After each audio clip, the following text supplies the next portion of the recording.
Hello and welcome to this week's episode of Talking Skritt. I'm your host John, better known as Dale. Around Yak's been a fantastic show for you. Preview weekend, and it comes with a contest. Balance update, so let's see how your profession ended up. NCSoft earning report, and so much more. But first, let me introduce you to my fellow host. He is a moderator over at MMO Champion, with the ability for Rebs to finally hear their legends. I want to know if you could hear the voices too. Say hello to Jim. Maybe? Wait. No, that's silly. They say hi. Oh, fantastic. Maybe we should give them a lower third. And you can see his stuff over on Twitch and YouTube at MMO Inks. He is going to help us fight the darkness in the Crystal Desert this weekend. He is our Canadian Bacon of Guild Wars 2. Say hello to Inks. I just got disqualified from the Raptor race. There's a delay there. Nuts. How's it going? And if you guys haven't figured it out, we actually are going to play in game as well while we do this, just because it's the preview weekend, which we talked about last week. But basically for Friday, Saturday, and Sunday, you can, and it probably is going to close down, if I'm not mistaken, probably noon Monday or so Eastern time. That's usually how it goes. So basically, you have till Sunday. And you get to try the first little bit of the first map of the new zone. Now, we've already kind of gone past the little bit of story, like we already have our mounts and stuff that way. For anyone that's out there, you don't have to worry about the littlest of spoilers for the story. You know, it's basically we're just going to be in the map and wherever, if there's any, story there, but from what I've seen, not really. So. If you already watched Wooden Potatoes show, you basically saw all of it. Yeah. For the story. And then we'll kind of go through, like, that'll probably be, like, normally you have this kind of 4-box, but for this week we will have this with the gameplay, and that'll kind of be our main hub, so you kind of have something to watch. And if you have questions, chat, you've probably already been playing, but if you're like, go look at this for the people, then we'll try to go check it out as we're exploring it and giving you the news of the week. So let me jump in first.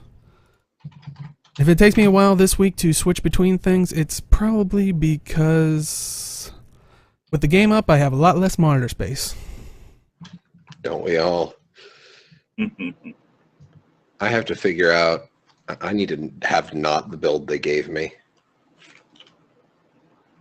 Oh yeah, I set all that stuff up.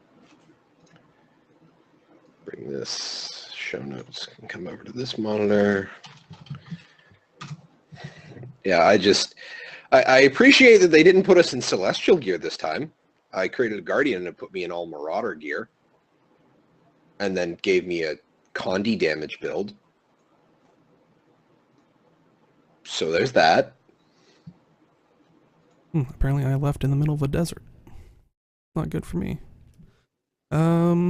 Alright, well, this past week we had basically the balance update, and that was kind of the big thing of the patch. Before we get to that, some other things, nice things. Current events now moved to something called the side stories and achievements. So basically this is where the Season 3 current events that were even hidden will now be revealed. How do you guys feel about that? That, like, those ones that were like, you have to figure it out. That's a really, really, really good thing to do. At the very least, moving the current event stuff to their own tab, like their own dedicated section, was a really good idea. Mm-hmm.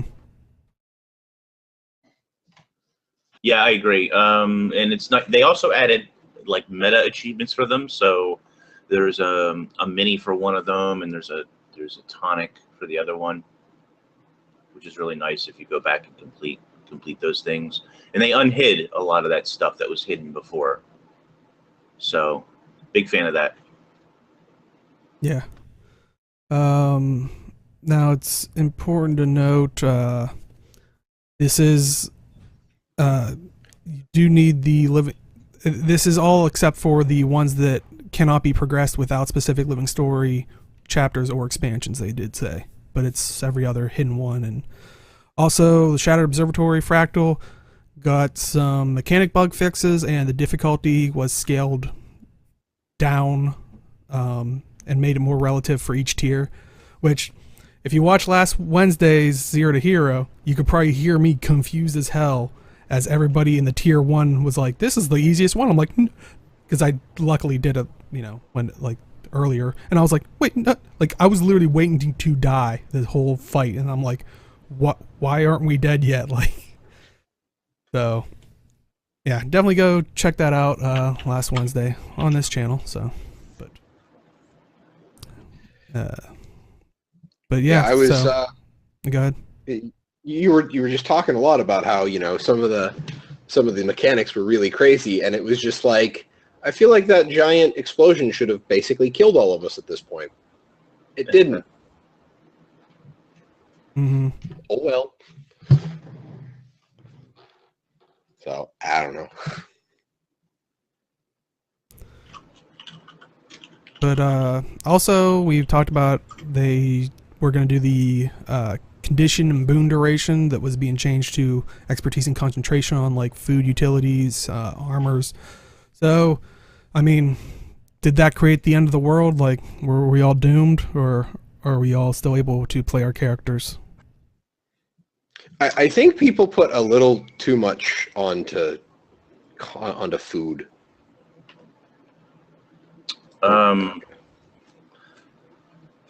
So I can't speak for every class. I've heard a lot of people talk about how this has been destroyed or that's been destroyed.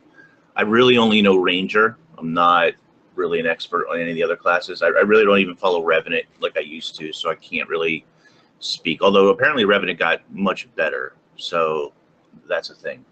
As far as Ranger goes, Condi Ranger is kind of really, really, really subpar now due to not just food changes, but also trait and utility changes.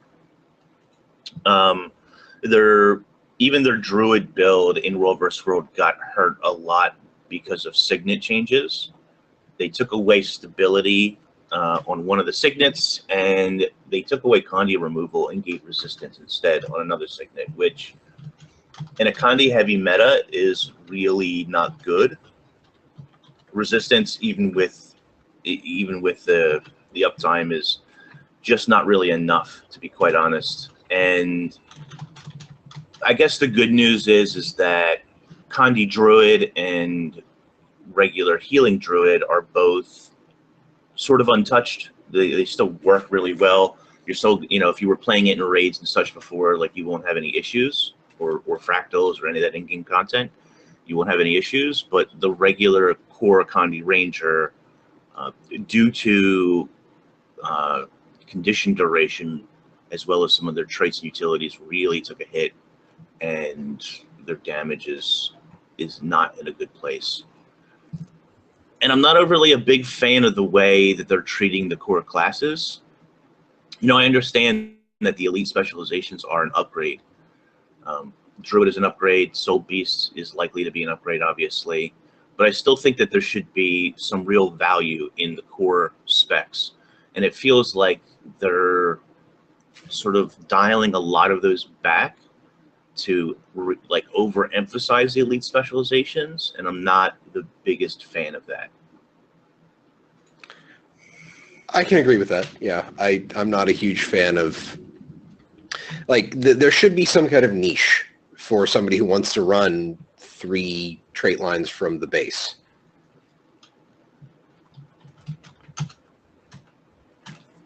And making me type while I'm trying to talk, Deo. Yeah, that's cool. I was gonna make sure to get you guys into the squad first. I mean, I doubt we're gonna fill 50, but if you want to join our squad and run around in the demo area, you do need a demo character during the show. It's just, you should be able to invite yourself, Deo.3169, and should be able to join the squad. There it is. I'll leave that up for a little bit while we talk more about stuff. But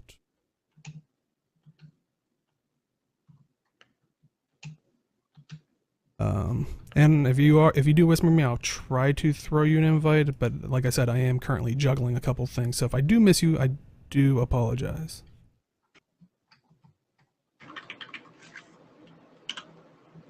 Okay, so let's talk about the profession changes. First, the general thing. They added an ammunition system, so the ammo system has been added to the game. Several skills across multiple professions now use ammo for their skills. Ammo skills have a stock count of uses that can regenerate over time. Each ammo skill has a short recharge between uses that varies per skill. New skill facts for ammo count and count recharge have been added. Count recharge and recharge between uses are affected by recharge reduction skills and traits. So it kind of sounds like, think of like the Mesmer's mantras, but they have a cold, like they'll recharge like, because the mantras before you had to expend all three before it recharged, but now it will have a, if you don't use them all, you can kind of restock them, which sounds kind of nice. It's definitely helpful. I actually have been using a lot of the spirit weapons for the Guardian after the massive changes, and we'll go through that in a little bit. But it works really well, so I'm super happy about that. Yeah, like Chad's saying, I also was worried when I saw ammunition system, but yeah, it's really just charges. I mean, Charges, yeah. But shall we dive into each profession? Kind of give, like, you know, our quick thoughts of. I'm probably just as excited about the first one, Elementalist, as probably Jim is. I didn't have time to do anything to talk about anything specific with this, but I can't wait to play this. Like I was talking earlier before we started the show officially, that I'm kind of sad we don't get to play with the elite specs in the open world, and next weekend we have to basically do all of that in the Heart of the Mists, I think, is what we'll be limited to. Right. Well, that Wolver's World. But yay, WW. Basically, it's still PvP, just a lot more people. I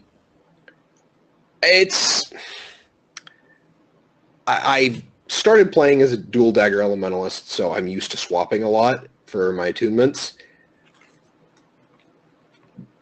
It got to a point where I started doing DPS and raids as Tempest, and it started to feel too formulaic to me. And I feel like there's going to be a lot more ability to respond to stuff during the with the Weaver. Sorry, I couldn't remember the name of the elite spec. So Yeah, and like I'm actually excited for the Elementalist because they slightly changed, I think in a positive, the summoned weapons. They no longer have charges. They are a flat, I think, 30 seconds, and that can be done, reduced with the one trait in, I forget which trait line. So kind of brings back, I want to try my summoned weapons build again. But I like some of the new effects they gave them. Instead of just plus stats, they actually have some kind of aura effect, like what the Fiery Greatsword randomly creates those fiery eruptions around you on targets. So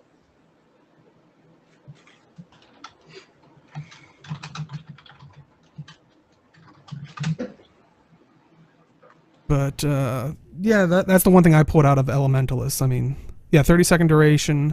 The duration can't be extended, but yeah, the trait reduces the recharge of it. So you can basically spam all the skills you want. It's not going to be based on the charges like it used to be.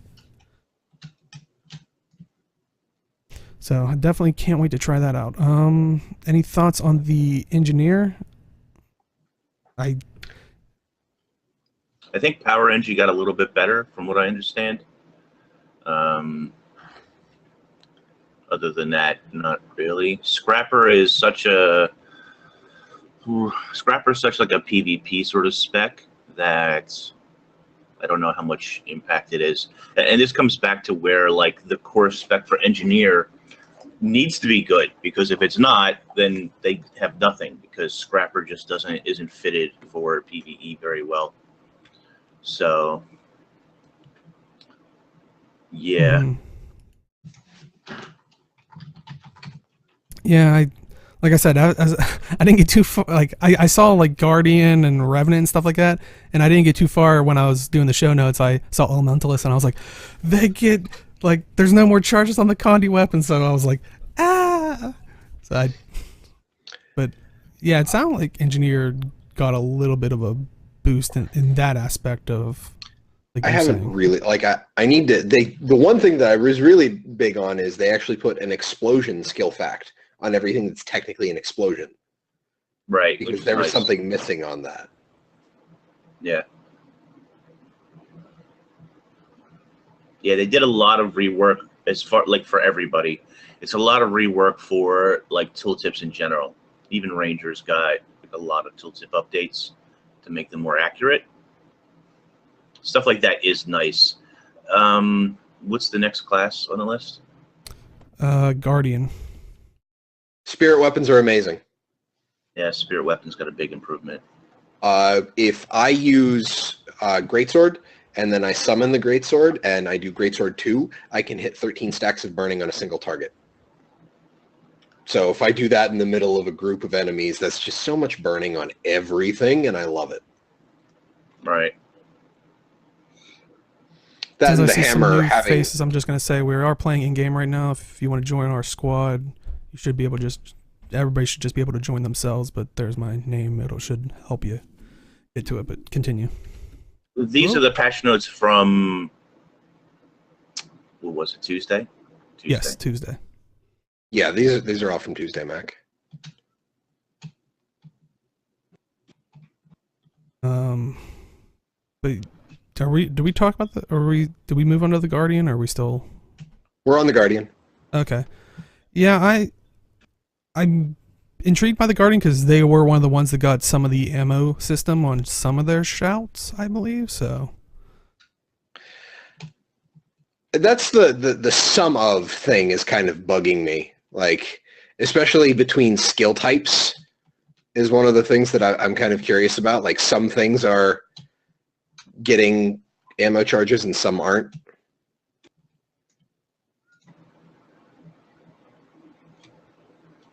But I can understand if it's like the power of the skill. So there are sand sharks. And yes, it's Deo.3169. But that's why I was trying to flash my contact thing. I'm probably not going to do too well here. You can do it, Deo. I believe in you. Well, yeah, so Guardian saw some nice changes. But how did Mesmer fare, which is kind of the next one we have here? Mesmer fared very well, actually. I haven't had a chance to mess with any of the mantra changes, and that's one of the things I hear is one of the best. Oh, I did the jump too. Okay. Yeah, Mesmer got a lot stronger. And they were already I think some of like part of the complaint there is they were already in a pretty good spot. But yeah, Mesmer's even stronger than they were before, so that's a good thing for them. Mm-hmm.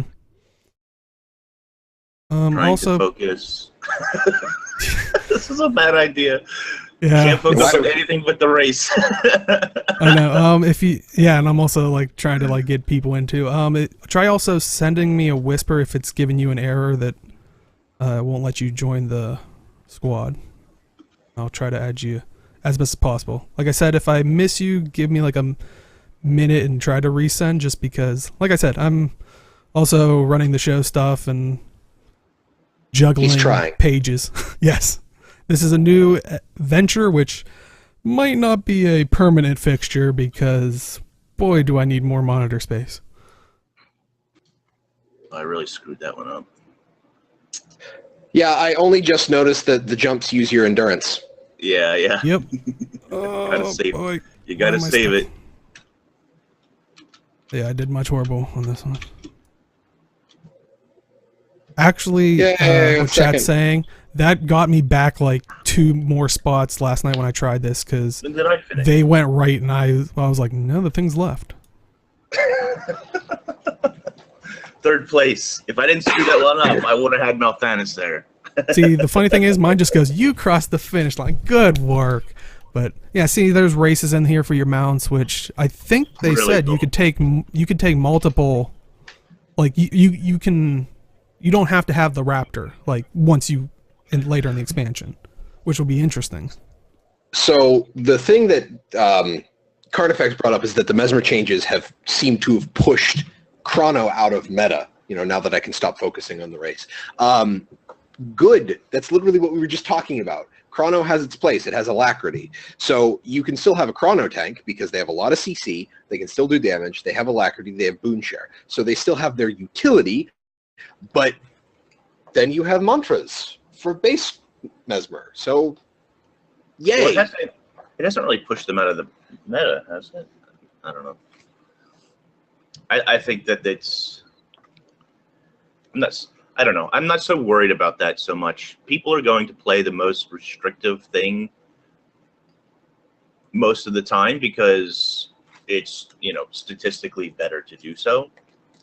I seen a tweet from one of the guys from QT, and he was like, we went from a meta on certain bosses where you just piled up on Condi Rangers because they were the top damage to Condi Warriors because they're now the top damage. So they had 2 Chronomancers, 2 Druids, and everything else was a Condi Warrior.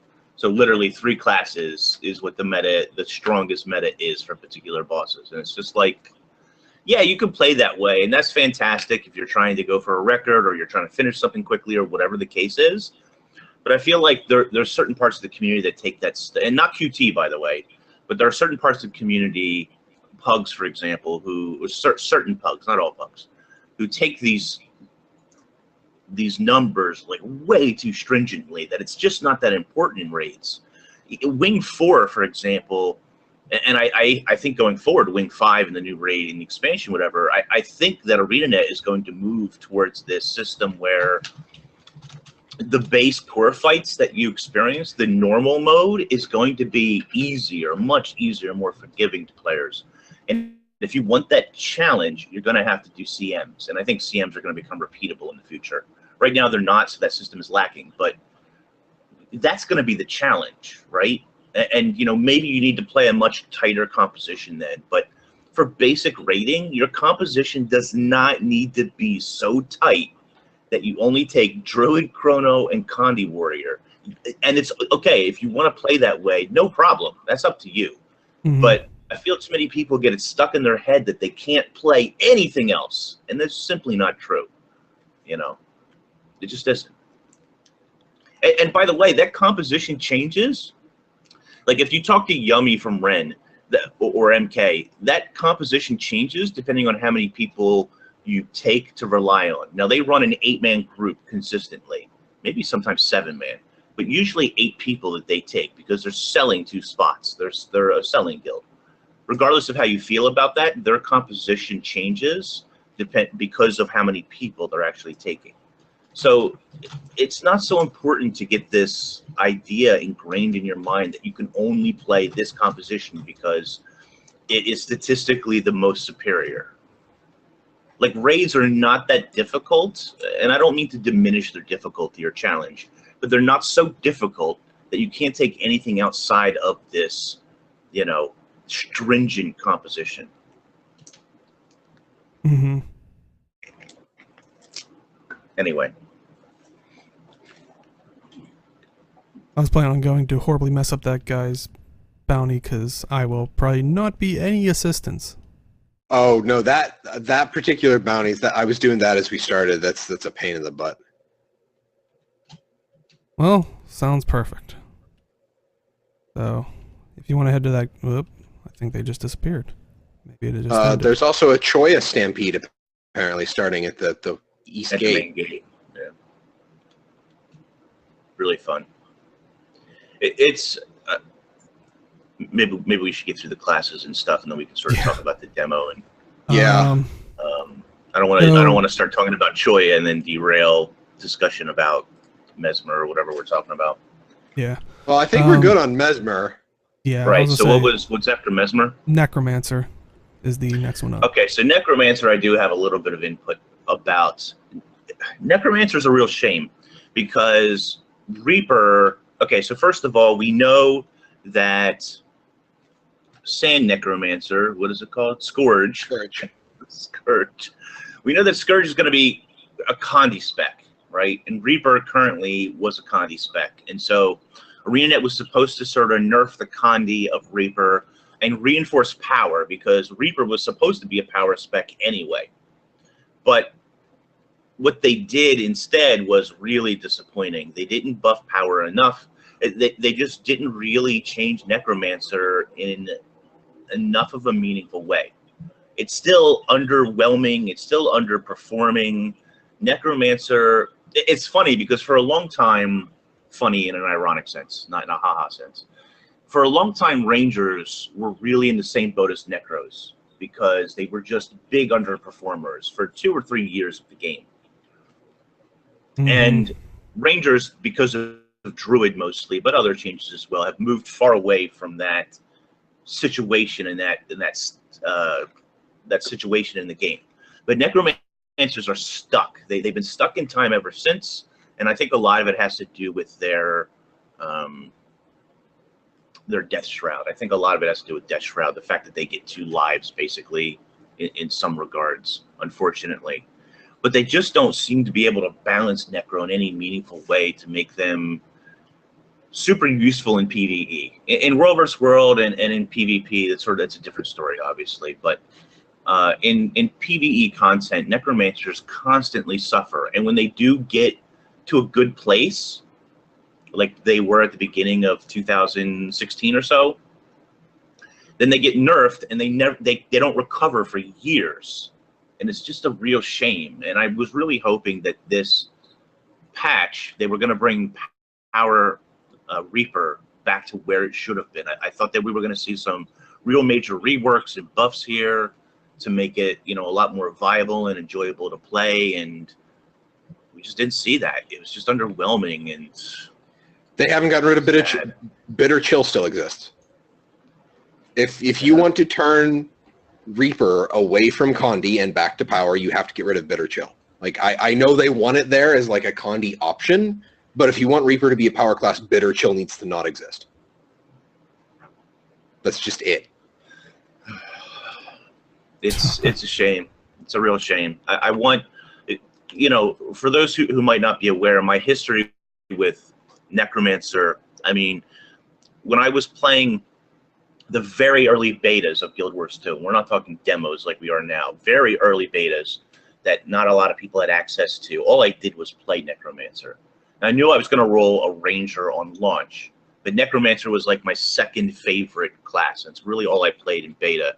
And it's gone through a lot of changes over time, but it just, it feels like, I hate to say this because I don't know the devs personally. I would hate for somebody else to scrutinize my work in sort of the same way, but it feels like it really does feel like what Carnifex is saying is that they lost their way with Necromancer, and they can't seem to find their way back to making the class, I hate to say make the class great again, it's so memey and cliche, but they really seem to have lost their way with it. Now I hope Scourge is really good, and I'm sure that it will be because it's the new elite spec, right? But I don't know. Necromancer really needs a core overhaul. Reaper needs an overhaul. They need to just really dig deep into that class and figure the problems out. Yeah, I agree. It's definitely worrying. And yeah, chat's coming up with some good ideas or possibilities.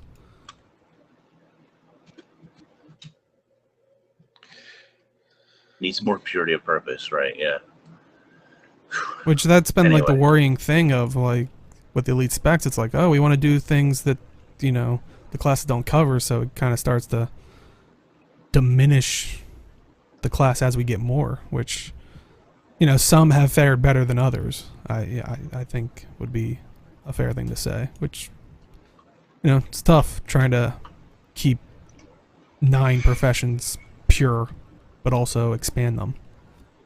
Right. But Like Necromancer has a very strong fan base, but its fans are getting are Getting restless. they're getting, I mean, for good reason. Like they're becoming very restless.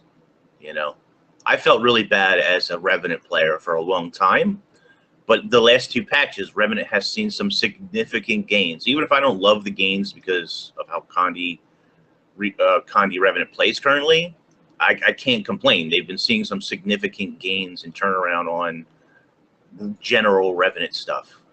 But Necromancer, man, poor Necromancer. I don't know. I don't know what to say about it other than it needs more love, needs more help. Mm-hmm.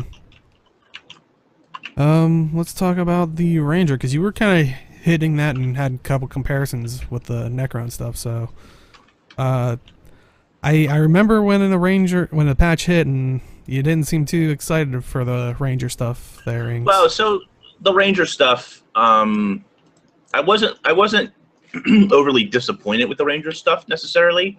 It was just boring. Like the patch notes for Ranger were really boring, basically.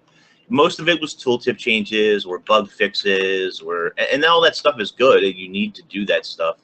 But nothing was like, like Elementalists and Guardians and even Necromancers, which was bad. Like, at least there was exciting stuff to talk about. And for Ranger, I looked at it and I just felt like, meh, it's whatever. Okay, these changes, they changed some skills, like I said, the signets that they changed. I don't like the way that they changed the signets. They swapped some things around that made it worse for conditions. They swapped some things around that made stability worse, which is something that Rangers already suffer from. They didn't help them out at all in the Condi department, because I guess Soul Beast is going to take over there and help them out there.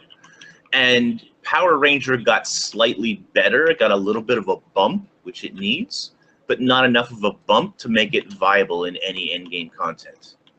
So the changes were just, it wasn't overwhelmingly good or overwhelmingly bad. They were just meh, Mm-hmm. I don't know. It just and that's wasn't what kind of chat is saying, is like Ranger. it feels like it was a nerf for the new elite coming in type thing.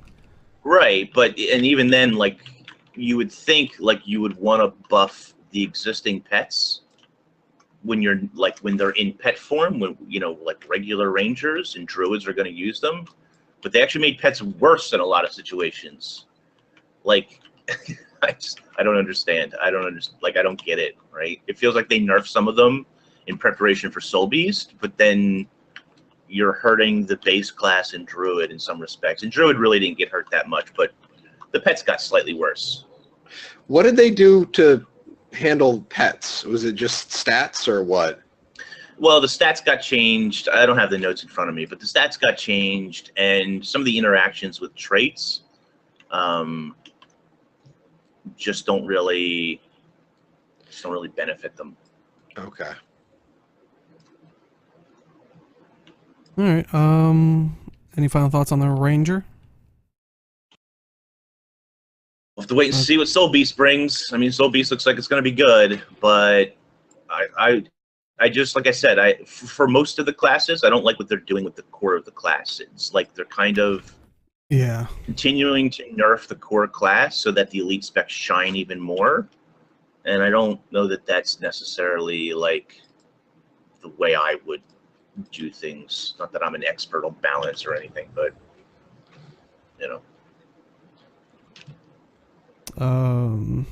Well, so next up is the Revenant. I mean, Whirling hammers no longer destroy themselves if they clip terrain. Yeah. So this is a good question. So I haven't been able to, because I don't play Revenant very much anymore, or at all, to be quite honest. But okay, so it doesn't clip on terrain, which was a big issue. But does it clip on bosses like Azira? I guess maybe not, because that was an invisible terrain piece that it would clip on.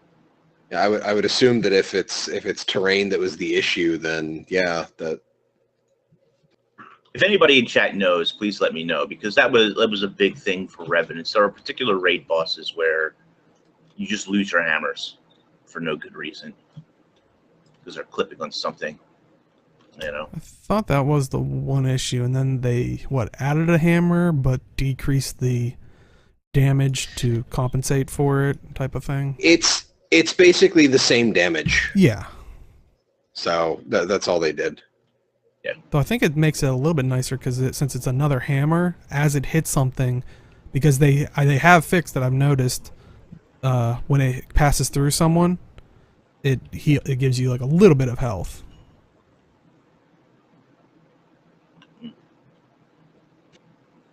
Yeah, the changes to that should be pretty much the same, damage-wise. Although the one big thing that they said is, we're going to make sure that the trait lines synergize more when you're using the legends that aren't those trait lines, which has been the biggest problem for Revenant for the longest time. Yeah. And I guess we could just talk about it here real quick. A little, I guess, update, because apparently it was already in the game but never properly functioned, was now your legends will actually talk to you. Because I remember them saying that in a blog post. Right, yeah. And this is a really funny thing, too, because this was something that was advertised with HOT. Mm-hmm. And we never really seen it. We never really seen it in game. The most we ever got, it's like, oh, the legends are going to talk to you, and a lot of us sort of speculated, like, are you going to have conversations with them? Like, how is that going to work exactly? And then you got into game, and it was really more like grunting and whatever. It wasn't conversations at all, right? Yeah. So yeah, apparently this was something that I forget what Peter Fries says. Peter wasn't responsible for it. He just talked about it on Reddit, but something to the effect of it wasn't plugged into the game properly or something, and they finally got it plugged in. So, I mean, better late than never. It's interesting that a lot of the changes that we're seeing, not balance-wise, but game-wise, are these last-minute polishes to Heart of Thorns to really, solidify that expansion as they move on to the next one, you know? So this is just another one of those things. I'm sure people would love the Revenant weapons that were also supposed to be in the game, but no luck on that so far yet. Do we? We still don't have those yet? No. Well, they lost them, apparently. Still not quite sure on that because the person who had originally communicated that doesn't work there anymore. So no idea where they are or what happened to them or, you know. Yeah, the Choya. I'm pretty sure we can't start the race while the Choya are attacking.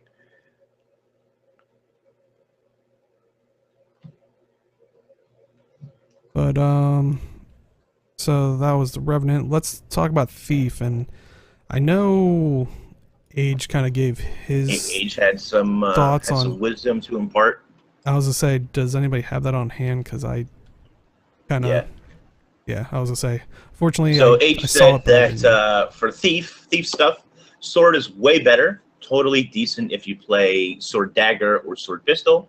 Trick buffs are good, makes them more desirable to use. Acro is more viable, although Swindler's Equilibrium has a problem of resetting steel. Has a problem of resetting steel, even if steel is up, which forces you to always open with steel for value, which in turn makes it not synergize well with improv. Those are his major points. Yeah, because I remember him saying he couldn't wait for the tryout sword for it because definitely got buffed. So, I mean, anybody else have any thoughts on Thief? Because yeah, I'm not a huge Thief player, unfortunately. The changes to I had a power build with tricks. Haste is now on a 24-second cooldown if you trade it. So that's 24 seconds for a stun break, a Condi cleanse, and fury and quickness every 24 seconds. It's pretty impressive. So Chat saying spam 3. Yeah. Yeah, pretty much. Um, well, last up for professions, we have the warrior. So, which got some pretty big improvements overall. though I do know that they moved the axe skill to discipline, which I know that screwed up a couple of people's axe builds, since axe was for a while getting some nice buffs. I mean, well, I thought axe. Correct me if I'm wrong, but I thought axe still got a bit of a buff or something. People were kind of liking the changes. Maybe I misunderstood them. I don't know. I don't really feel it. I'm not going to lie. For axe, I'm just not. Okay. I mean, that's just me, but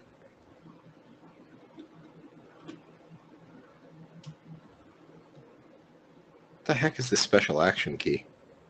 whip them. Warrior is so far the only profession with ammo in their weapons. Yeah, I did notice that. Yeah, the Axe 3 has an ammo system, and I like it. It's good for chasing people and things, so I can't argue with that because it's a pretty good. It's not an immobilize; it's a cripple. Right.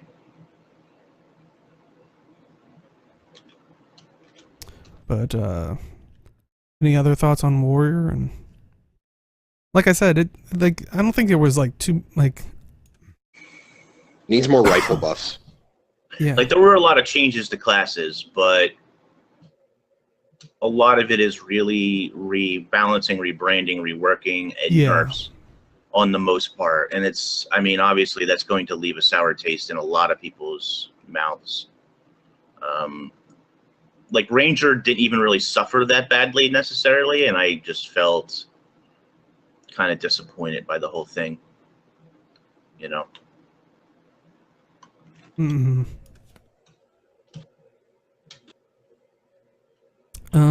Well, I mean, if anybody else has any thoughts on the balance changes, especially if you're on YouTube, definitely leave in the comments. Let's talk. We read those comments. Yeah.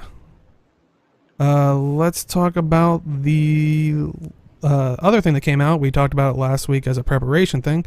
Now we are able to get legendary gear in War v World and PvP. So, I mean, is it as bad as people would think? Oh, okay. I just recognized what Tavik just said. Yeah, Berserkers got hit really hard. Primal bursts are now level 1 burst skills. They're level 1 adrenaline skills. Oh, okay. Which is a big deal, because I believe originally it was the same one that time, Inks. They were originally considered level 3 bursts. So any traits that you had that did things based on the amount of adrenaline you spent just got massively hit for Berserkers. I think it comes out in a wash because the one big deal was the damage boost on burst is now a stacking buff instead of however much is the level you have. So they can stack it up. It's just that damage will ramp up slower for warriors that are Berserkers now. But I will say too that there appears like there's going to be another round of I was going to say buffs and nerfs, but that's not what I mean. There's going to be another round of class balance, it seems like. Wooden Potatoes had pointed out to a lot of people different barrier mechanics and such on core classes, like Elementalist, for example, was one. Necro was another one that I think was supposed to get a couple. And we didn't see that happen in this balance pass. So it's very possible on the 22nd, or maybe right before the 22nd when this launches, that there'll be another pass to balance, to prepare for those. I would also say this too. Remember that when the game launches on the 22nd of September, things are going to be out of whack for a little while. And there is going to be another balance pass or two to just bring the new elite specs, more into the fold of things. So just keep that aware. Remember, Revenant's auto attack was so strong for the first couple of months. Like That was what, ridiculously Sword? strong. Yeah, Yeah. Sword auto attack was so strong, and then it got nerfed like twice before it settled to where it is today. And these balances just happen. So we're in for a bit of a bumpy ride if you're the kind of person who constantly rebalances their class and gear checks and all that kind of stuff. I mean, I would say try to sort of grin and bear it, but it's going to be a bit of a bumpy ride for a little while. Yeah, I agree. So yeah, let's hop back to the legendary armor that you can now get in World v World and PvP. So how horrible is the acquisition of it? I mean, a lot of people were, the raiders wanted it to be, it's going to take them 20 years to get it, and then, you had some World v Worlders saying, they wanted it to only take a couple months, or, people I there. think that I think PvP is going to be the easiest way to get that legendary armor. Right. I mean, obviously, most people are going to have to wait until Season 8 before they can really start on it. But the way in which you gain, and World vs. World got a little bit of a workover, which is nice. But the way in which you gain, I think structured PvP is still going to be the fastest for time investment. There is something to be said for raids in that if you're part of a successful group, that you only need to spend an hour or two every week to do it. So maybe like that, maybe that really factors in. But then you need to do other things like you need to do the provisioner tokens and stuff, which is not so much time consuming as it is a time gate, Yeah. So structured PvP, you can just keep playing games as long as you have free time. And those games could take up to 15 minutes. They could take much less depending on how successful you are, but you can just keep playing games. It's not going to limit you in that time fashion on what you can do it. World vs. World, on the other hand, sort of gets the worst end of the stick because that is every 5 minutes you're going to get a tick. Now, they did improve the number of pips that you get per tick, especially for like where your world ranks. I still think that Outnumbered needs a bit of a rework, but that doesn't seem to be a priority. And I still think that some of the ticket prices could perhaps be balanced a little bit better. But I mean, overall, I think it's a good thing. I think it's a positive. It's a greater reward for people. It's not cheap. It's not supposed to be cheap. I've seen people complaining about like the price and stuff, but this is like the ultimate reward that you can get. It's supposed to be expensive and sort of time consuming, unfortunately. Yeah. Or maybe fortunately.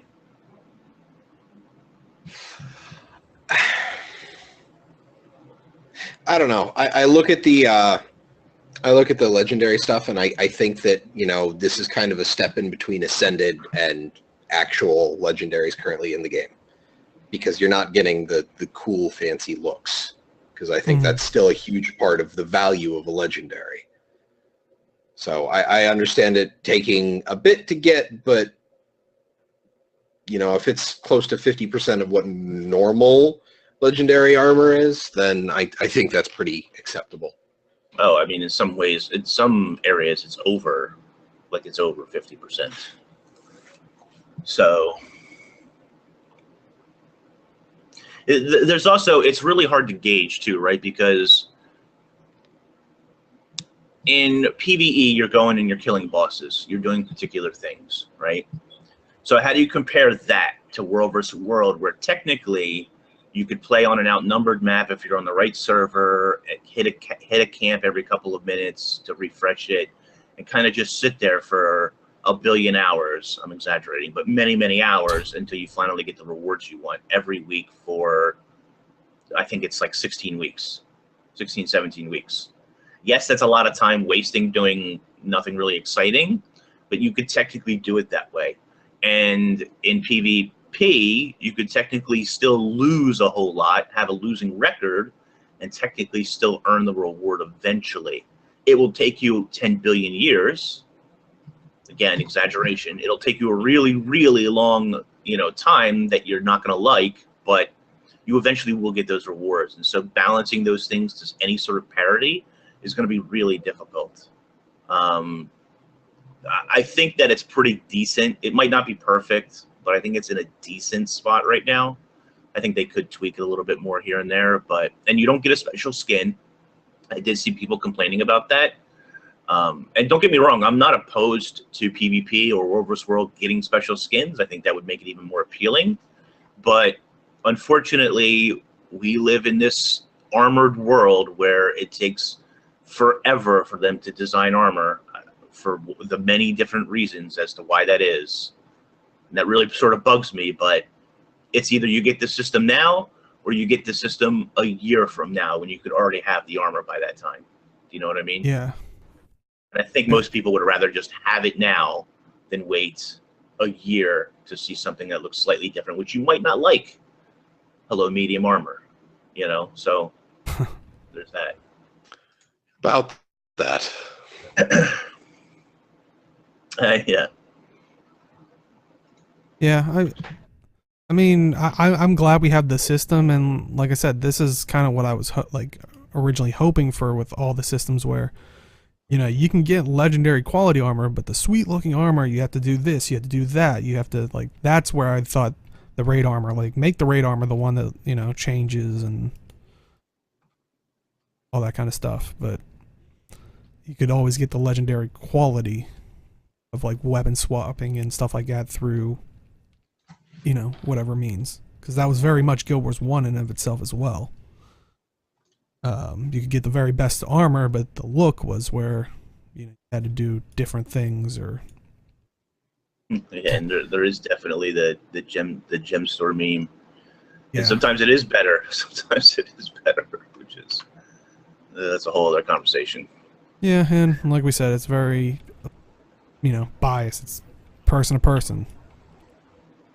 Sure.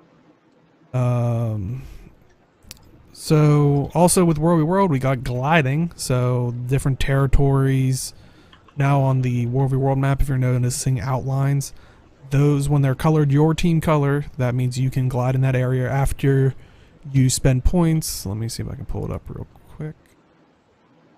It is now War Gliding Mastery, so you can glide in your world's territories, different stages. You know, first tier allowed to glide in territories your world owns. You can now slow down in midair. You can lean forward, increasing gliding speed.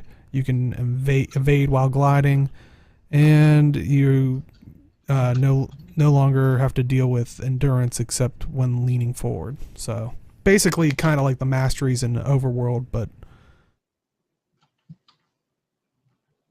in World v World form through their system.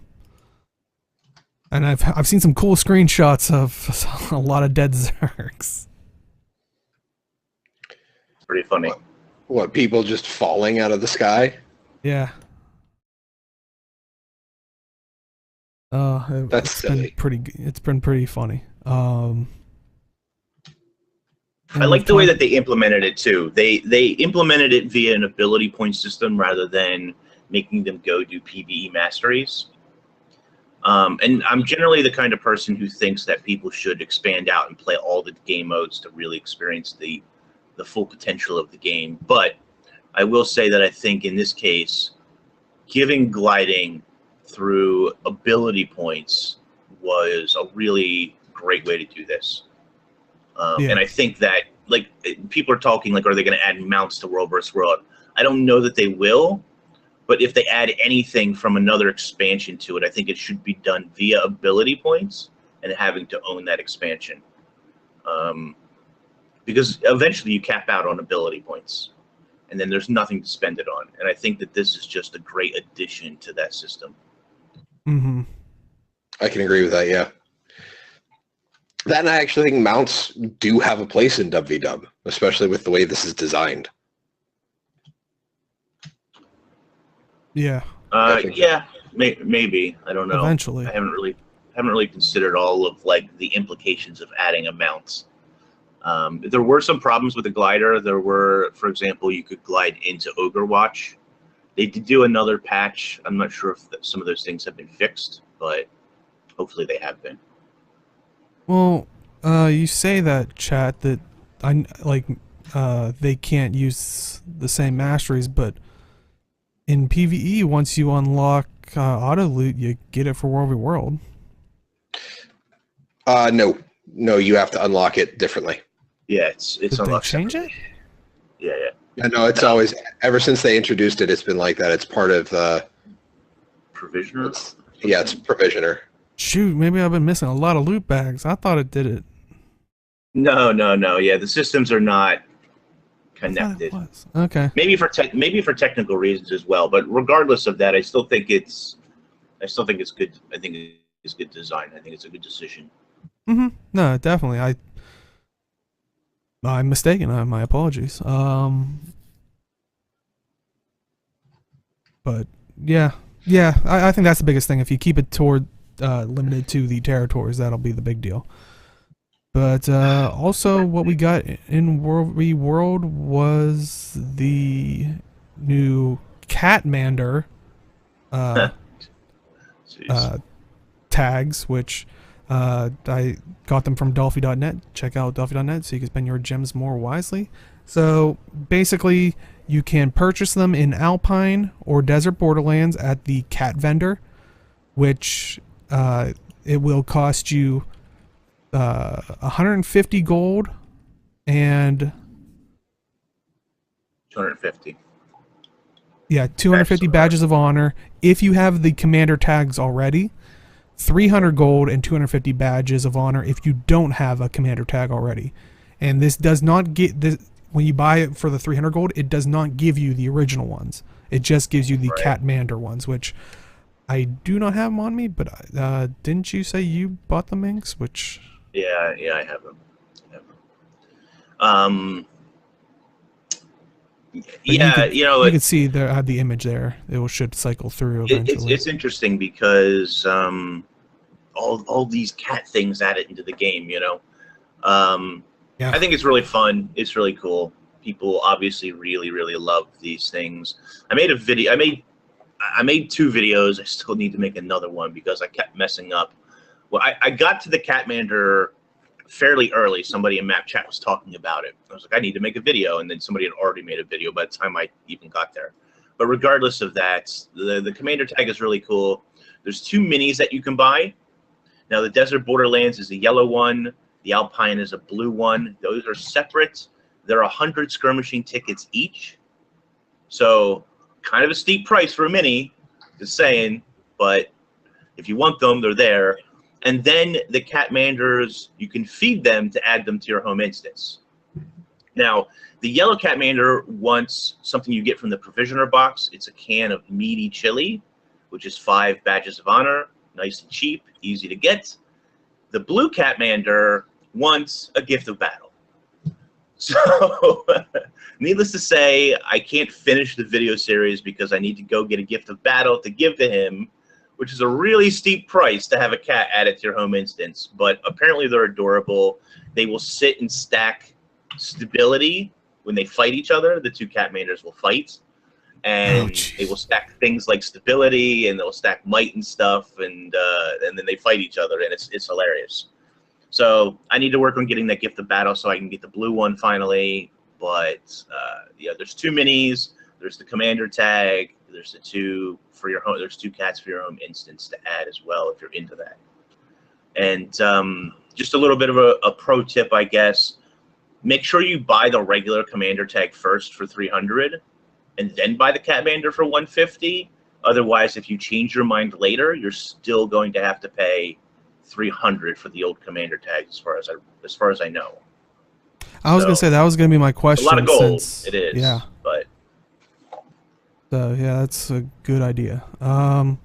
Also, like we said, with the Path of Fire weekend thing, Guild Wars 2 also put out a blog post talking about an Elonagram screenshot contest.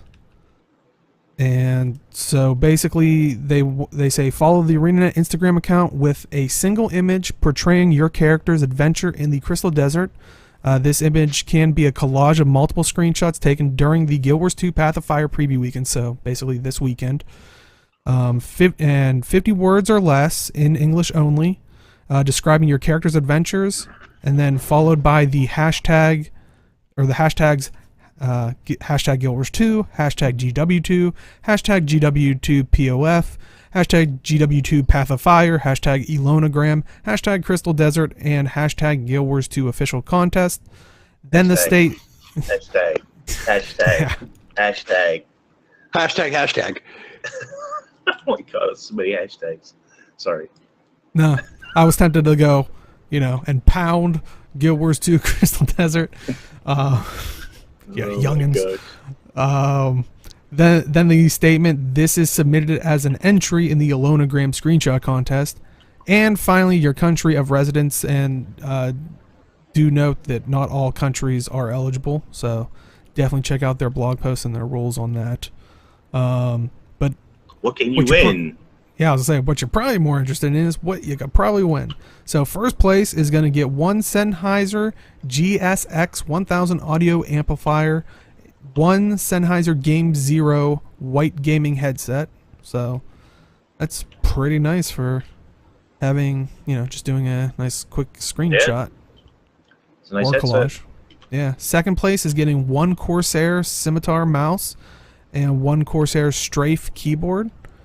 And third to 12th place is getting a We Love Fine Guild Wars 2 t-shirt of your choice. And 13th to 50th place is getting a code redeemable for 400 gems. So, hey, if you grabbed a cool screenshot here, maybe during Talking Skritt, who knows? We get half of every... No, kidding. But yeah, definitely... if you have an Instagram account, that's probably my only thing that's stopping me personally. I don't have an Instagram account, but Sennheiser. Yeah, I've had my earbuds before this were Sennheiser ones, and yeah, they were fantastic. I mean, I wish I could have found the exact same ones. I'm technically sponsored by Sennheiser, so go Sennheiser.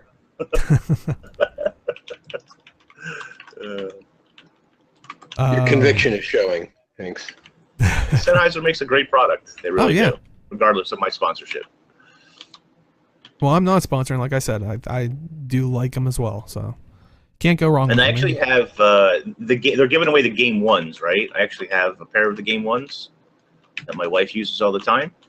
Good headset, good microphone for those looking for like a headset microphone combo. So good stuff. Yeah. So and the price is right, if you can win it.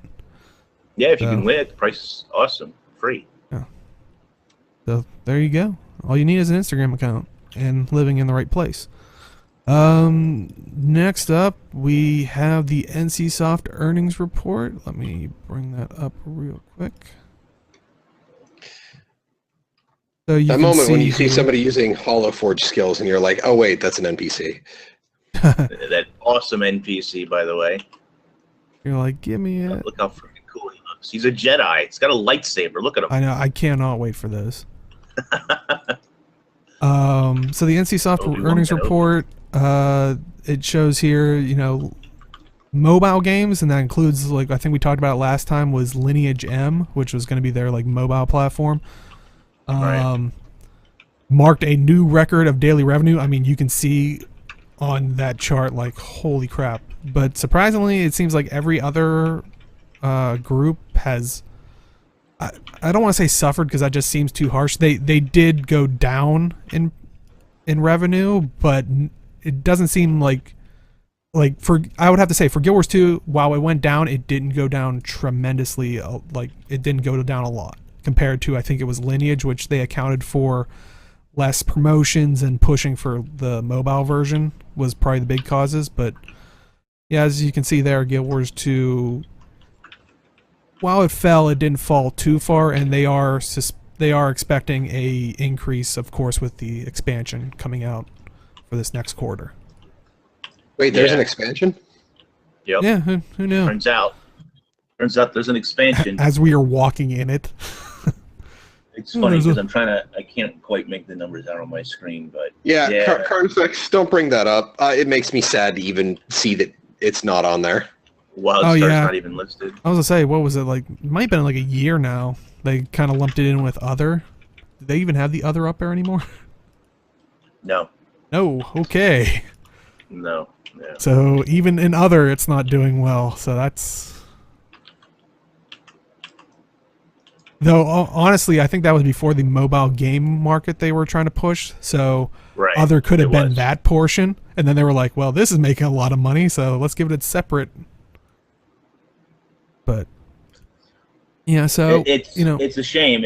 I'm looking at like the Guild Wars 2 trend and a little bit brutal, but not unexpected for an MMO, unfortunately. though it was kind of interesting. Some of the things that were discussed in the report, like of course, like they said the Lineage M thing for mobile, but they also said they were working on a console version for Blade and Soul, which, yeah, I know a lot of people were like, "Oh, Guild Wars 2, like, maybe someday, who knows." But they also said no clear answer whether there will be a mobile version of Guild Wars 2. It seems ArenaNet is testing things internally, but too early to really talk about it. A mobile version would have to meet the standards of NCSoft. So Guild Wars 2 Beyond. What was that? Is that what that was called? The mobile app? no, I don't think they ever came out with a name. You're thinking of you might be thinking of Guild Wars Beyond, where it was the bridging story in Guild Wars. Okay. I don't know if they ever had a name for the app that was they kind of talked about, which back then it was supposed to be like, oh, you can see your friends on a map and tell them like where to go and stuff, and you could like kind of help them from wherever you are. I'm at work right now, but Inks, you need to go left. You need to go west. What are you doing? Stop being a noob. Yeah. Turns out that wasn't, working out so well. Mm-hmm. It'll be interesting if they are testing something internally for mobile app or mobile device. I don't know. It'll be interesting to see what they're working on.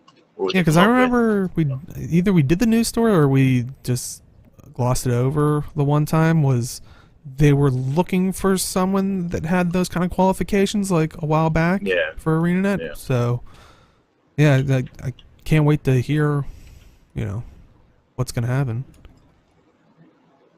But if anything ever comes from it, you never know with development, Yeah, it's. But next up we actually have the anniversary sale.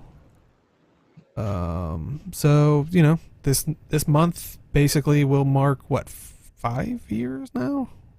5 years. So Which means we should be hitting 5th birthdays soon.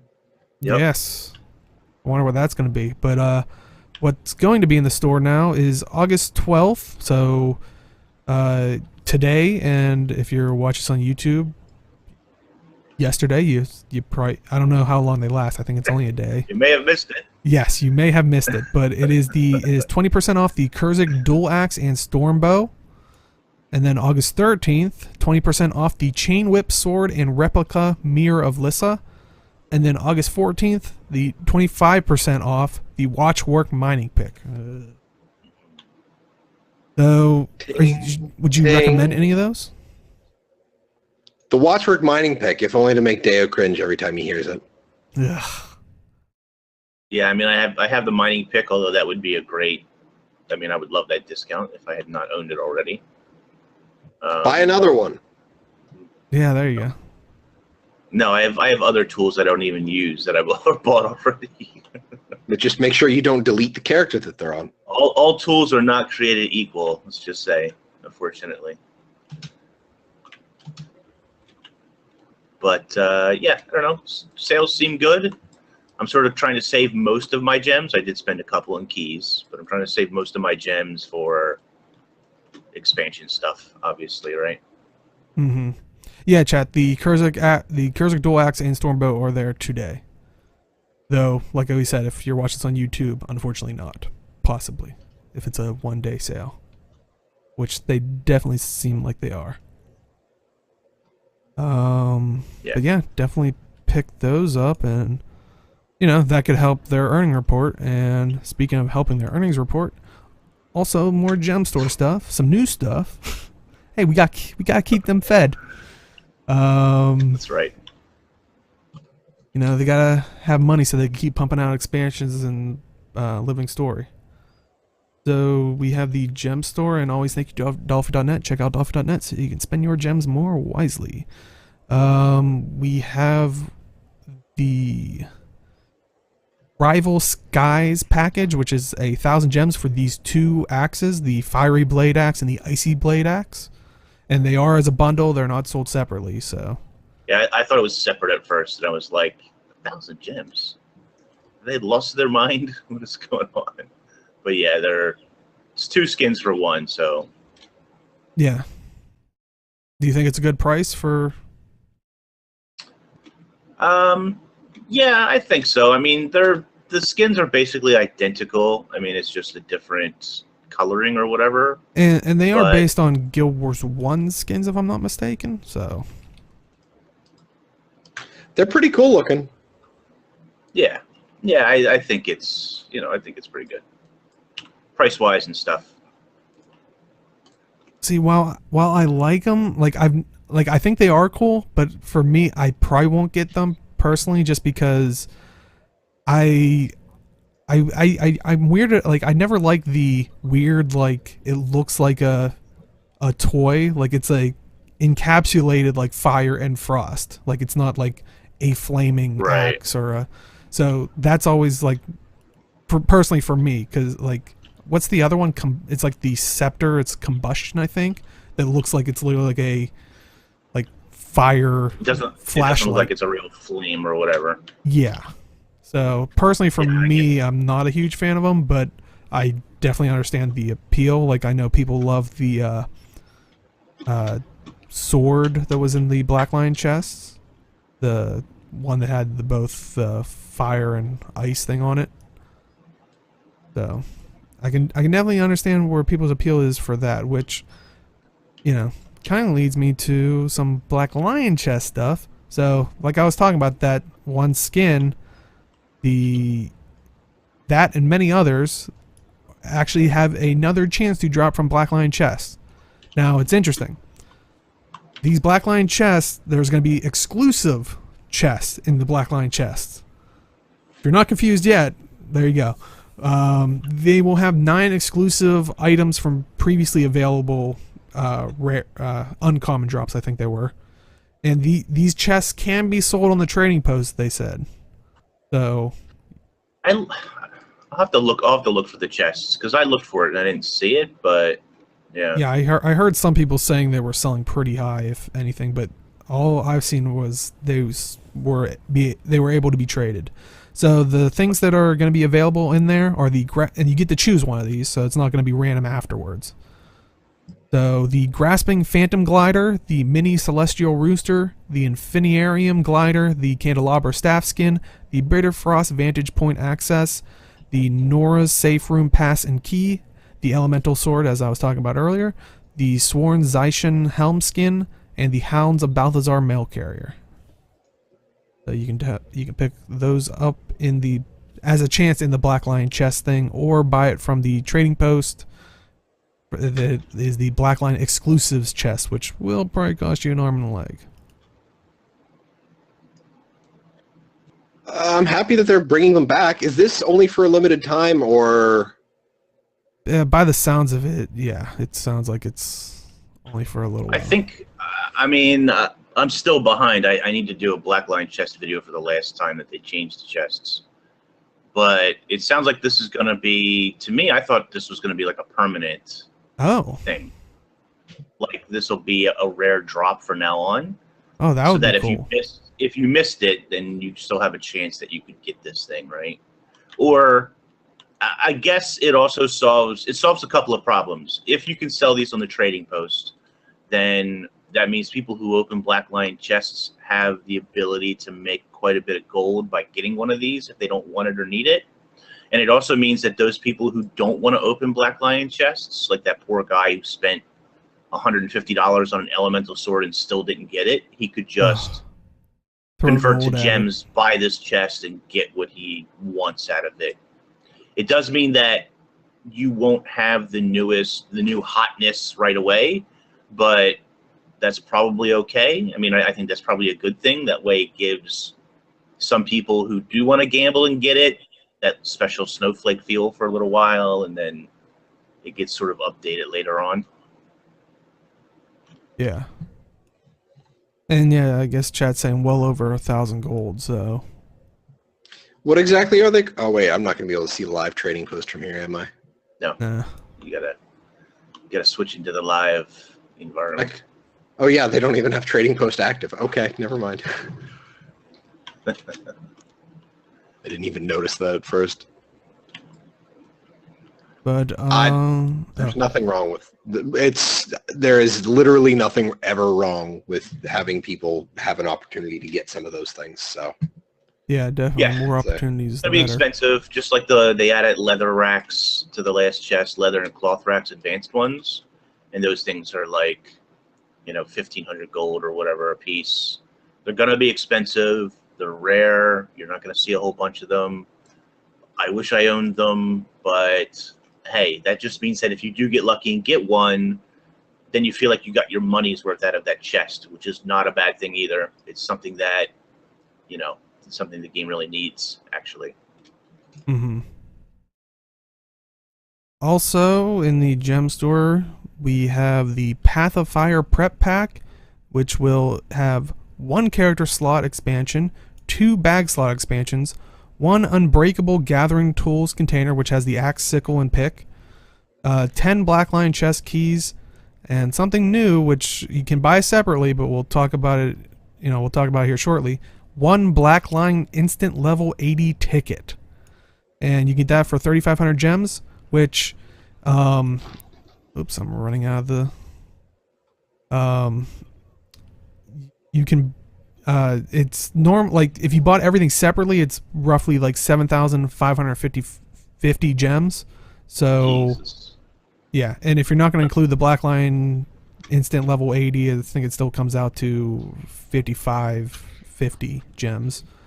So, I mean, if you're new to the game and you want to, bag slot expansions are nice. I'd probably would have rather had vault ones, like bank ones, but Yeah. because they are character bound, that's the only bummer. But you can't fit any more bank slots, do you? Yeah, that's well. I'm saying if you're a new character, I'm assuming. But yeah, that would be my problem. So are we going to talk about the value of the package first, or are we going to talk about that last little item in there? Well, we'll talk about the item because I think that'll be the biggest thing. Is you can get the Black Lion instant level 80 ticket separately, like we said, for 2,000 gems, and that will instantly boost 1 character to maximum level. Will receive a starting set of exotic gear and a box full of useful help for your journey. So, so what are your guys' thoughts on the basically level 80 buying the ability to get to level 80? Well, the first thing is I keep hearing people talking about, you get a free shared inventory slot. No, you need to have an open one for them to distribute this to you. So you need to have a shared inventory slot available for you to buy this. Really? Oh, okay. Well, that's how they deliver it to you, is they put it in a shared inventory slot. Oh, so you need one available, like it'll occupy that. Yeah. I thought you meant you had to have one that was empty and then they'll fill it, like. But okay. You have to have an empty shared inventory slot for this to be distributed to you. Interesting. Oh, so it doesn't give you one, it just... Yeah, you don't get a new inventory slot. You have to have one available in order to get this item. The level 80 booster itself, I really don't care. I mean, I level boosted my Revenant, and I just used Tomes of Knowledge. I didn't even use this. I think I actually remade my Revenant and then level boosted him, or I remade someone and I level boosted them. I can't remember what. But it's so easy to get to level 80 anymore. I really don't see it as that big of a deal. So, I mean, that's me. Yeah. I mean, at this point in the game, I don't think it matters, right? Because, like Jim is saying, a veteran player has so many tomes, or has the ability to get so many tomes, that that leveling experience is meaningless on a lot of levels. The thing that I don't love about this is that it further destroys what is left of that experience. Mhm. And new players who buy it, for veteran players, sure, whatever, who cares, right? But if you're a brand new player, you might say, oh, I want to play, I already used my level 80 boost. I'm not really enjoying my Mesmer. I want to play Necro. We spent 2,000 gems because who the hell wants to level? Screw that. Boom, I got a Necro. But you still don't understand how to play the class. You didn't learn how to play the class. You didn't experience it in the open world in any way whatsoever. And for some people, it means that they're going to continue to ignore that core experience, especially in a 5-year-old game. Had this been experienced, had this been put into the game 3 or 4 years ago, it would have been a much bigger deal than it is now, being that it's 5 years old. But I don't love it. On the other hand, it's not something I will ever buy or ever have a need for, so it doesn't hurt me either way, and it means that maybe the game makes some more money off of this. Yeah, that's how I feel. If you want to pay what 2,000 gems is, like what, $25 roughly? Like, if you want to pay that much for a level 80, it's almost as much as buying the expansion, really, when you think about it, which is just kind of silly.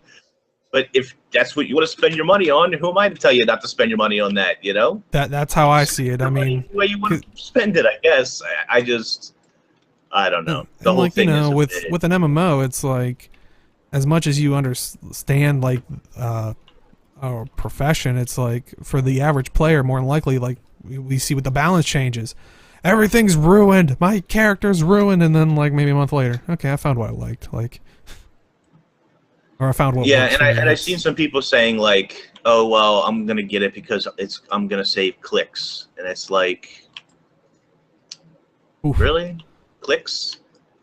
I mean, I wish I had as much money as you guys. $30 to save some clicks. Now, don't get me wrong, I get it. The clicks are annoying. I agree with you, but I would never spend money to circumvent clicks. I don't know. I don't know. Well, and to counter the you didn't learn your character argument, how much does level 1 through 80 leveling through the zones where you'd have to level through, how much does that really teach you about your character? I mean, I guess other than reading tooltips, I guess. I was going to say, I guess it depends on the player. The game itself doesn't necessarily teach you anything about that. I just feel like, I don't know, I guess I'm just taking from my own experience. The way that I would learn a class would be mostly from that experience. But then again, people, I guess, learn in, people learn in structured PvP as well. So maybe that is fine. Maybe that doesn't matter, really, to be honest. I don't know. I mean, I'll admit, when I got my first booster, I was mostly just happy about the free shared inventory slot. Right, yeah. So, I mean, I used my booster to do a key farm, and then I deleted the character, but, I mean, boosters don't have any meaning to me. Yeah, I figured that character didn't last long for you, so. No. I mean, and I also realize that most people aren't me, and they're not going to waste a slot like that, but, I mean, there's 9 classes. I could have all 9 level 80 today if I really wanted to. It's just, I guess, a perk of playing the game for so long. And if this kid, like I said, if this makes them get some sales, then yeah, hey, that's good. We could use more sales. So. And yeah, I like kind of what Chad's saying about, along the road to becoming 80, it's like there's not that many challenging things to stand in your way, unless maybe you hop into dungeons at the very earliest. Granted, nowadays the hardest challenge would probably be to find a group to run the dungeon, but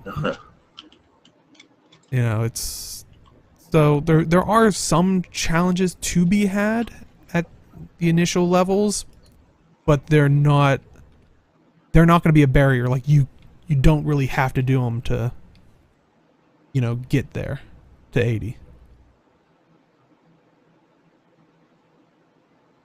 Then you can keep farm faster.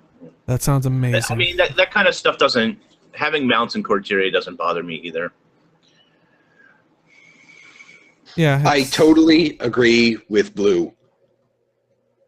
Just forever, all the time, completely about that, is doing something else with Tomes of Knowledge. Yeah, other than level up characters that are whatever. Yeah. Yeah. Yeah, I wouldn't mind that. I've seen some people too about the price, 2,000 gems, which is very expensive in my opinion. They were like, "Oh, I didn't realize that my 80 tomes of knowledge were worth 2,000 gems. Can I trade those in ArenaNet? Because I'd love to have that exchange rate. I'll even take half that exchange rate." That would be nice.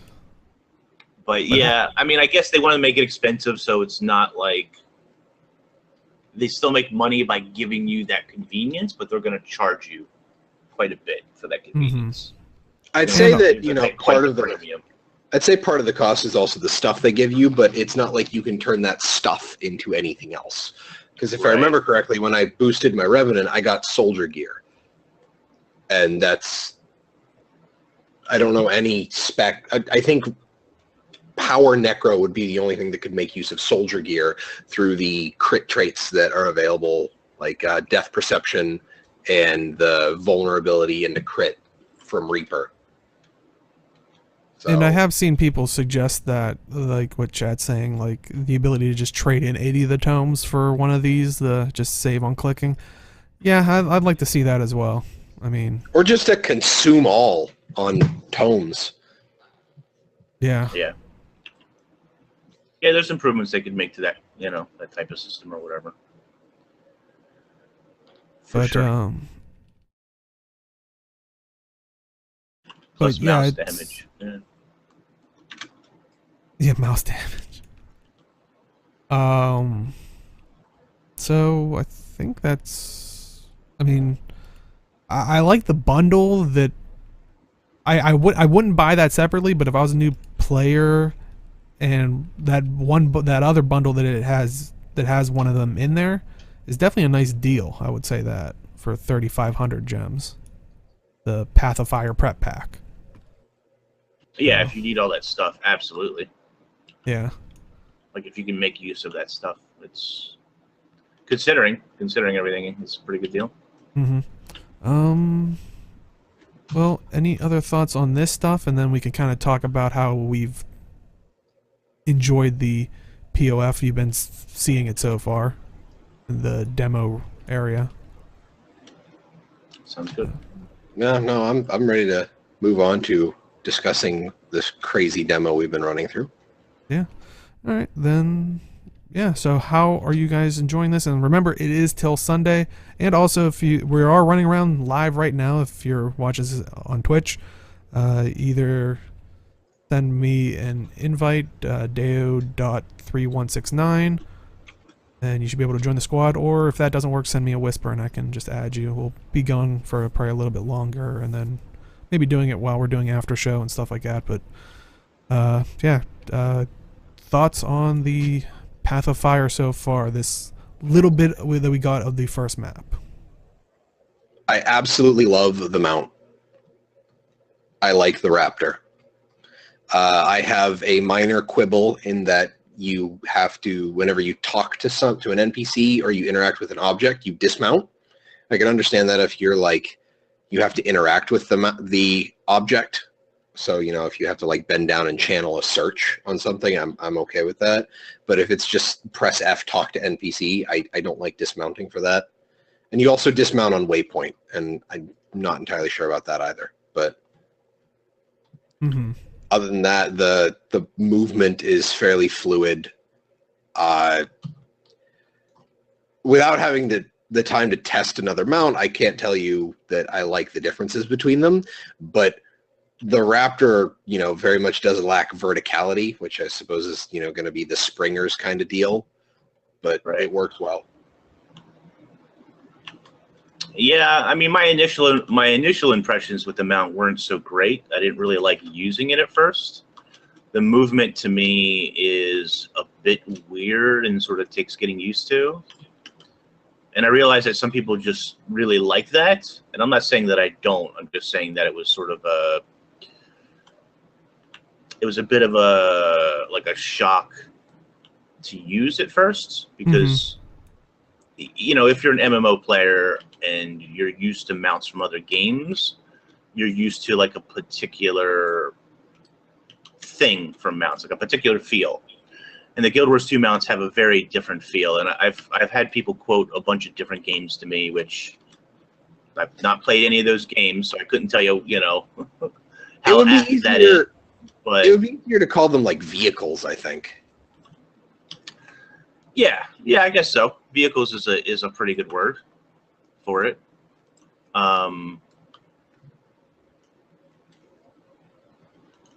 Sorry. No, it's, Hero point. Playing while we're doing this is not the greatest idea. yeah, this might not be something we continue to I do. should probably stop. I'm trying to do it just so people have something to see since we've already started it. Sure.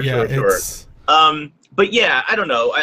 Mounts they take a little bit of getting used to. I do like it. I am having a lot of fun with the Raptor, jumping around. Anytime there's like a gap that you need to jump over, it feels really satisfying to like make that jump. With the Raptor. I don't know. I don't have too many like quibbles or disappointments with him, other than the movement is a bit strange. The way in which he turns, like once you get the mount going, turning doesn't feel so bad, but turning from like the offset feels a little wonky and weird to me. And the idle animations are pretty cool. Like while we talk, I'll see if I can get the idle animation to trigger while I'm on this mount. But my one thing with mounts, as playing a Revenant and in using Glint's Legend, I wish it would keep like the ones I already have triggered. Like I don't need the buffs while I'm on it, like extra speed boost or whatever, but to hop off, especially with the Raptor, it's like it's supposed to dive into battle and whip its tail around. I jump down and I'm like, okay, now to cast my buffs. Like it's like it's kind of annoying. I wish it kind of did that, and I thought someone told me on a Necro with the minions. I could be wrong. I haven't tried a Necro with minions it looks like here. Minions. Yeah, that's what someone was. Yeah, they'll come back as soon as you dismount, which it's like, because it just seems like it, since it switches out to your skill bar, I thought it reset it, but if that's what it's doing for the minions on the Necro, I wish it could, possibly keep it for the Revenant and other professions that will need it.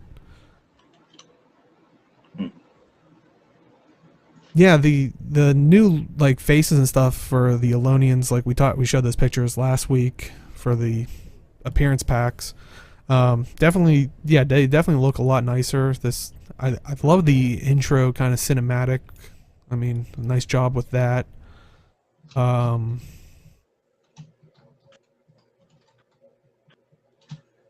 yeah, that's my biggest gripe about mounts. I mean, it's such a small one, and heck, it could be a bug since it seems like Necro's doing that, or it could be a bug the other way, which I apologize, Necros.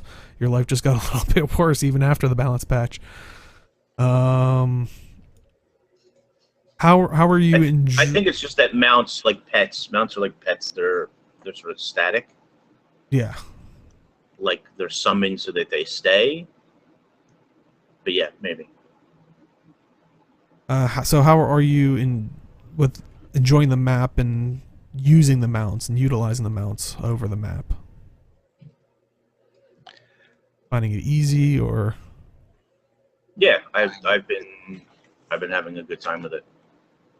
Yeah, no, it's a beautiful map. Like they were talking about how it's so much bigger than everything else, and I totally get that feel. Like it is a massive map, and I love it. and I understand the need for having mounts for it, because otherwise would just take you forever to get anywhere. I've sort of heard mixed reactions about that, right? We get, in this demo, we get about 65% of the map that we're going to get at launch, give or take. You know, you can play with those percentages. And people feel like that they're able to explore that 65% really quickly.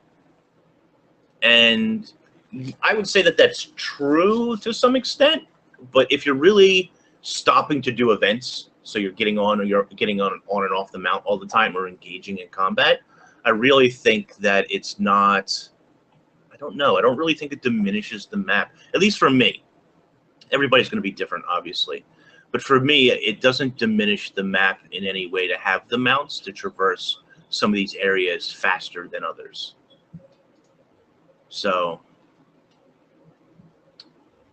but I have seen that complaint. I've seen the complaint that people feel like that because they can move so quickly on the mount, and that because we've seen about 65%, give or take, of the map already, that it makes the map feel much smaller than it actually is. And I guess if you're just running on your mount and you're not getting off and interacting with things or doing stuff, I can understand that feeling.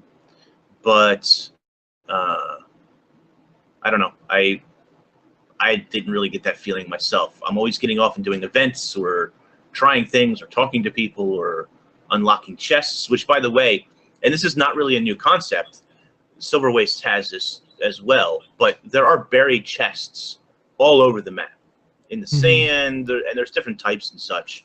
And I really, really like that. You get keys by doing events or completing hearts and buying them, and I don't know, it just feels really good to find those chests just laying in the map somewhere.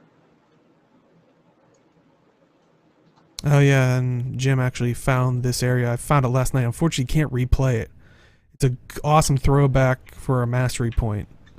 It basically, in Guild Wars 1, if you remember the Crystal Desert, you had those teleporters. When you stood in them, it lights up these like little pillars, like these little areas that you have to hit. And basically Simon says, and then you'll let you teleport. Well, you basically have to do like, I think 2 or 3 rounds here. But yeah, it's I had no idea there was stuff behind me. So I'm just going to walk away. I'll do this later. I was mostly just looking for boxes. Oh, I was actually trying to find it earlier. I just wish you could replay it as like a just kind of just to have fun with it. Yeah. Yeah, and like chat's saying, like the nostalgia is just fantastic. And there are Jinn, apparently. Awesome. Also, I saw someone say earlier, and I know I was talking about it last night with some guildies, was so the Choya will drop these Choya spines, and it actually says on there, used in cooking and medicine once sterilized and cleaned up a bit. Are we getting a new crafting discipline with medicine? That could be in cooking. I mean, it's possible. Yeah. It could be part of like another discipline already. I don't think that we're going to get a whole thing just for medicine, you know? Yeah. And I do like that idea of putting it in cooking. Maybe this is the 400 to 500 cooking. Yeah, and like... That'd be cool. And maybe artificer. Yeah, I could... as long as you don't make it a guild crafting discipline, please. No more of those. Yeah, let's not do that anymore. That was not fun. Yeah. Well, something else too to talk about is that there's a gambling game called Sandstorm, which is basically just ecto gambling. The rewards are almost identical, except you're sitting at a card table. There's lots of like funny dialogue too when you're sitting at the card table. Like I'm trying to remember some of the lines. At one point, the guy's dealing the cards or something, and he says, "Oh, dragon consumes all. Sorry, house wins again," or something like that. Like the plays a dragon card, and another time he plays a Palawa Joko card, and he says, "King Joko something or other, house wins again." Like it constantly has little pieces of dialogue, which are nice. Mhm. But anyway, the difference in loot is one thing, and that's you can get a lucky roll. And lucky roll has basically the same crappy green items that you can get from ecto gambling, except it has something called a supreme rune of holding, which is used to craft larger bags. And it's Yeah. worth 25 gold.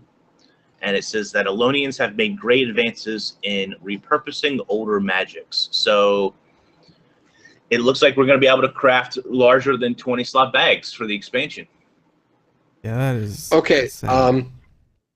Quick comment. I just opened up one of the bags that I got out of the trade chest that I just unlocked there, and I got 32 copper ingots. Yeah. And another 20 steel ingots. Yep.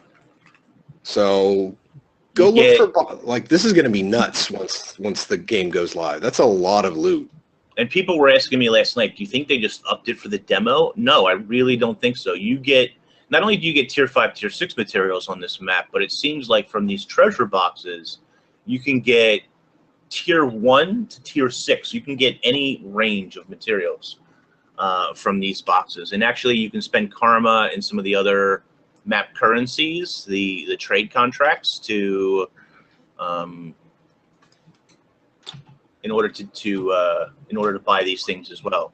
There's also treasure hunting kits, which will allow you to find hidden treasure chests, which is really cool. It works a lot like the shovel does in Silver Wastes, you know.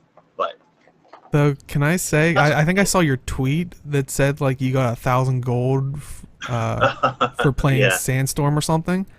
Yeah. I thought I knew you were streaming at that point, and I thought someone gave you in game 1,000 gold to play like the song Sandstorm, like for on your. I was like, wow, like that's like random and insane. Like I play that song for 1,000 gold. Yeah, that's- absolutely. What's really funny is I have it recorded. I'll be putting it up on the channel tomorrow probably. But because it's the demo and you don't risk losing any of your personal gold or whatever, you know, I just gambled. Now, I did lose about 600 ectos, but I made 1,000 gold. So whatever 600 ectos is worth, minus 1,000, you know, 1,000 gold minus 600 ectos was the profit I would have gained anyway. And I seen Bogotter played as well, and he hit a jackpot, which I've never hit. And I've done a lot of ecto gambling. He hit a jackpot for 2,000 gold in like his first or second Sandstorm pool, like his ecto pool, whatever you want to call it, right? And of course, he flipped out, went crazy. You don't get to keep it; it's a demo. You don't get to keep this money, or any of the materials you gather, any of this stuff. You don't get to keep any of this. This is all going to be wiped away. It's on your demo account. None of this counts. So, and what's really funny is during the Heart of Thorns beta, they stopped you doing it this time.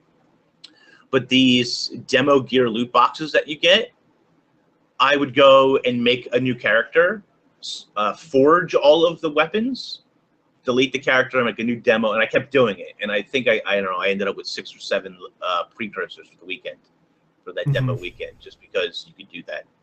But of course, you don't get to keep any of that stuff. I just thought it was funny to get precursors in a demo and then just delete them, take it off screen, delete. You just wanted to delete a precursor. Right, yeah. Just delete a bunch of precursors, make a video, people freak out, and you're like, oh, it's just a prank, bro. It's a demo. MO Inks, deleting more stuff. It's funny.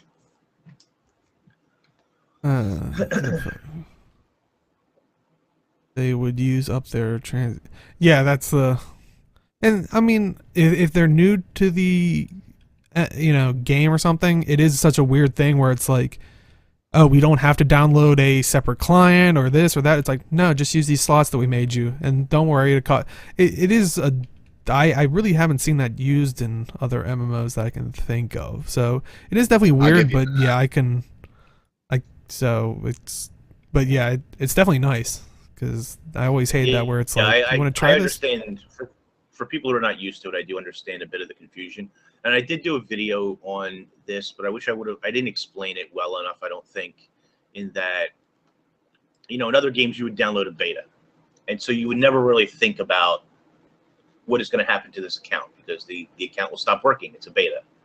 But in Guild Wars 2, you just make a demo character that doesn't affect your live account, even though you can share everything from your live account to the demo. And so I understand where the confusion does come from there. Mm-hmm.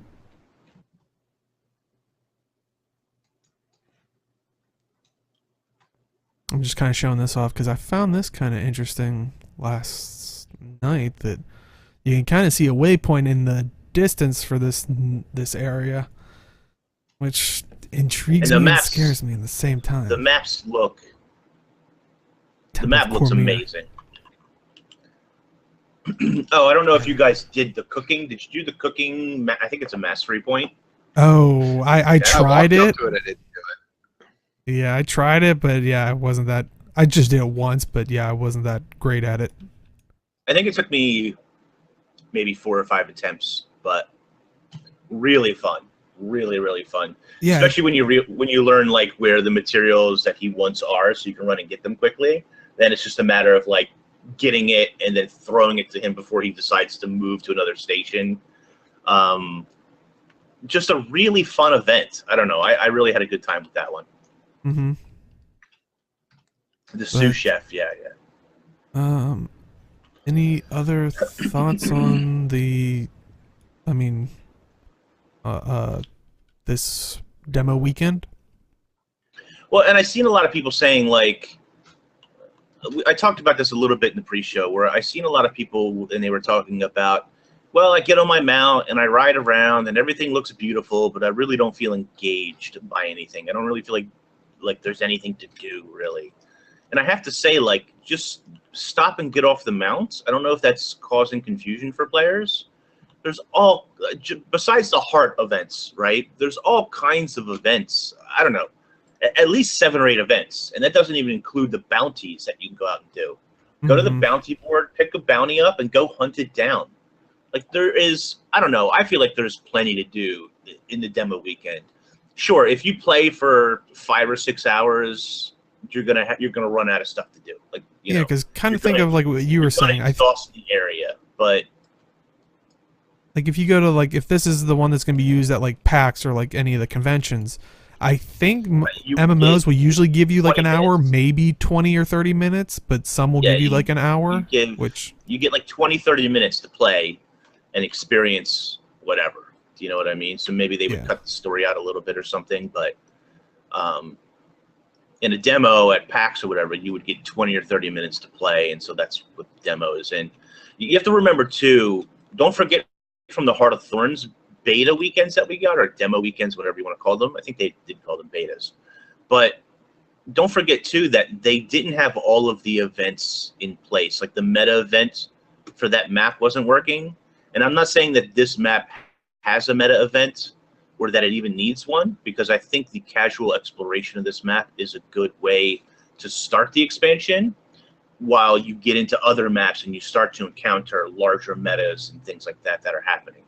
I'm sure that those exist in the game. We just haven't seen them in action just yet. But I don't know. I get a little, I don't want to say triggered, but I get a little sad when I see somebody say like, yeah, I played the demo for like an hour and I ran around on my mount, which was okay, but I didn't really do anything, or I didn't feel like there was anything to do. And I'm like, really? Did you do the sous chef? Did you do the race?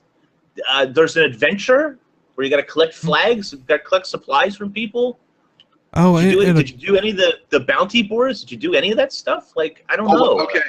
The one bounty that's at like the bathhouse or something. Have you done that one, Inks? The one with the healing elementals? No, I haven't. Okay, so the bounty has 2 abilities. It's a human, and they can create expanding pools of poison, and they can summon little elementals. They look like the little lightning elementals, but when they get, she'll like throw out an orb, and it'll spawn, and then it'll walk towards her and heal her. At about 20% health, she just spawns all of them. That's the only real way I have to describe it. And they start slowly marching towards her. And we got her to 3% 3 times over the course of the fight. and then just so many were there that whoop, full heal on a champion.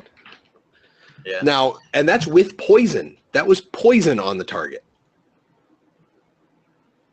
So I don't know if it's like poorly tuned or if it's just because there's a whole bunch of people with, I mean, granted, I didn't have the most fantastic, like I mentioned earlier in the show, they gave me a Condi build, but Marauder gear. So I don't know if it was builds being wonky. Yeah, it's a demo. People are really, I mean, I sat and actually, I put the right gear on my character and I put the right build on my character, and not everybody's going to do that, right? And I can certainly appreciate that. But I don't know. I just feel like there's events to do out in the ocean. There's at least, I think, 2 events in the ocean, or 1 event. There's a clam farm, which you don't get to keep the stuff, so maybe that's not as quite as exciting.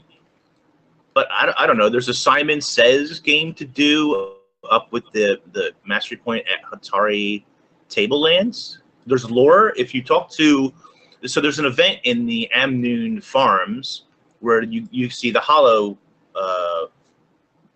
Forge, Hollowmancer. What is his name? Yeah, what do they call it? The Hollowsmith? Engineers. Hollowsmith. I couldn't remember his name. Where you see a Hollowsmith fight who looks like a Jedi, right? But afterwards you can go south and talk to him. He has all kinds of lore about the Hollowsmith, what they do for work.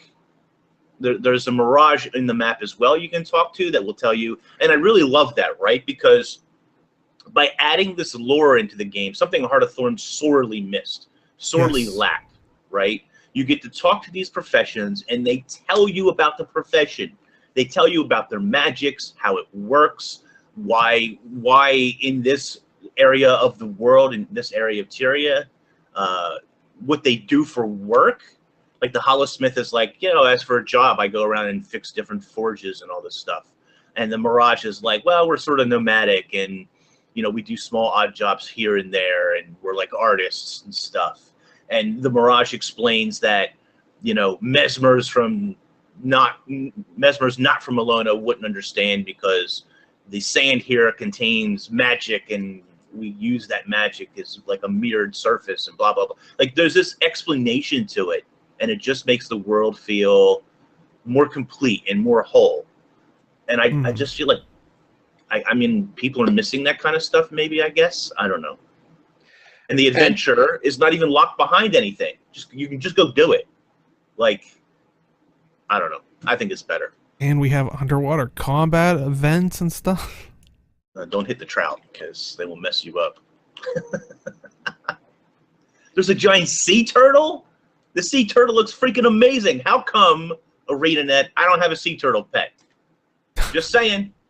I should have a sea turtle pet, because he is freaking amazing looking. Do you have anything sportier in mind, like a tuna? Well, also in a new design that I appreciated was, I think it's in the south, the southern point where like the water pipes are leaking and like oozes are coming out, and you kill them to gather the ooze and throw it on the pipe to seal it. When you do that, there's like giant cogs, like, so you can see where you have to go, and when you highlight over them, it shows which one you're selecting, so you don't actually have to target them. It's really nice. Like, it's like awesome job. See, I didn't even do that event. There's events I haven't even done yet. Like, I don't know. The other there's thing nothing to do. is Don't something worry. something that Blue Jasmine brought up is this feels more fleshed out than. This is the first event, and this feels more fleshed out than anything the Heart of Thorns events had for us. And one of the things that we asked ourselves a lot throughout the course of the lead up to Heart of Thorns is, what does it mean for ArenaNet to put out an expansion? Yeah. And I think a lot of the problems we had with Heart of Thorns is because ArenaNet didn't know what an expansion meant to Guild Wars 2. And now they kind of have a better idea, it seems. And I think it didn't help that, like, with Heart of Thorns, like they said, it was very much a, like, feature, like, structure. Whereas this one's going to be the content, which so far, the little taste that we've gotten, I feel like it's living up to the content, like of what all the stuff Inks was saying. Like there's just so many, you can find out, you know, what the Holosmith does for a job. Like it's like, like what? Yeah, yeah. I mean, and don't get me wrong, I do understand some people this isn't going to be their thing. Guild Wars 2 caters to a lot of different individual tastes. And so if you're just a raider, or you just PvP, or you just World vs. World, or maybe you only like fractals and raids, like I said, then I can understand why this might not be as exciting for you, right? But then this is open world. Minus meta events, which I do understand. Some people are like, well, where's the large-scale group events? Where's the large-scale meta events? Like, some of the bounties can be those things a little bit, you know. But I understand that some of that is missing, but they're not going to show you everything in a demo. And so I understand if that is a hard sell for people, if they're like, well, this didn't really convince me to buy just yet because I didn't see the stuff that I love. And I fully understand that. And I can fully get behind and support people who feel that way. But I just, saying that there's nothing to do and that there's no content is just like it's almost like a slap in the face, because it's just not true.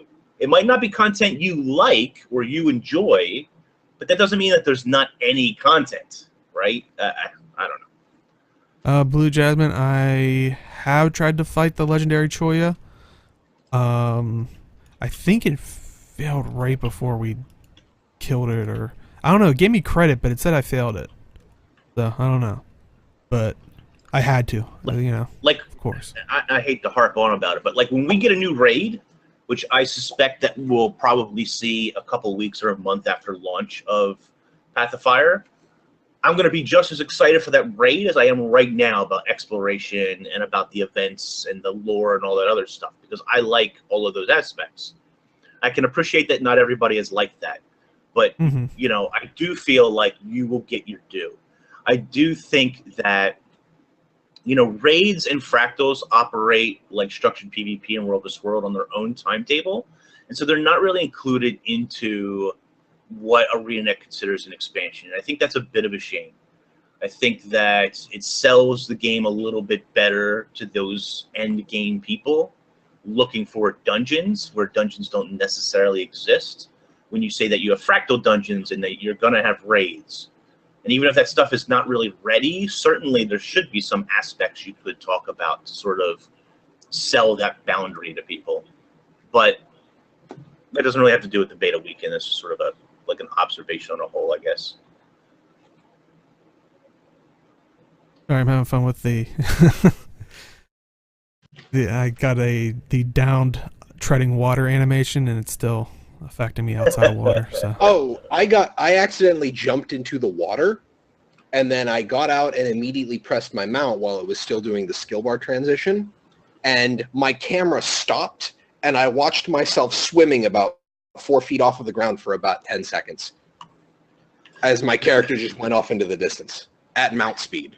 And I do know the other thing too is there's been, now lucky for me, I've only been hit once or twice with the disconnect. And I know that some people have had some real issues with disconnects over the weekend. EU again today had some real issues with disconnects. And that sucks. Part of that is server stability and whatever that they have to work with.